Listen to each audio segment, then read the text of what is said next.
ಅವರ ಜನನ 1909 ಇವರು ಹಾವೇರಿ ಜಿಲ್ಲೆಯ ಸವಣೂರಿನ ಜನರು. ವಿ. ಕೃ. ಗೋಕಾಕ್ರವರ ಕೃತಿಗಳು ಯಾವುವು? ಸಾಕು. ಇದಕ್ಕೆ ಬಿಟ್ಟು ಕೊಡು. ಇನ್ನ ಎರಡು ಕೃತಿಗಳು ವಿ. ಕೃ. ಗೋಕಾಕ್ರವರ ಎರಡು ಕೃತಿಗಳು. ಉಜ್ಜೋಳು ಭಾರತದ ಸಿಂಧು ರಶ್ಮಿ. ಗುಡ್. ನೆಕ್ಸ್ಟ್, ವಿ. ಕೃ. ಗೋಕಾಕ್ರವರಿಗೆ ಸಿಕ್ಕಂತ ಪ್ರಶಸ್ತಿಗಳು ಒಂದೆರಡು. ಜ್ಞಾನಪೀಠ ಪ್ರಶಸ್ತಿ. ನೆಕ್ಸ್ಟ್, ನೀವೊಂದು ಪ್ರಶಸ್ತಿ. ಗೌರವ ಡಿಗ್ರಿ ಪ್ರಶಸ್ತಿ. ಗುಡ್.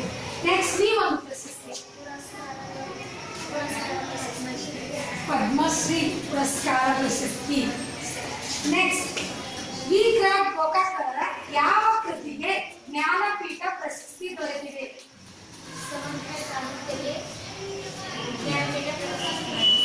ಗುಡ್. ಈಗ ವಿ. ಕೃ. ಗೋಕಾಕ್ರವರ ಬಗ್ಗೆ ನಿಮಗೆಲ್ಲ ಪರಿಚಯ ಆಯ್ತು.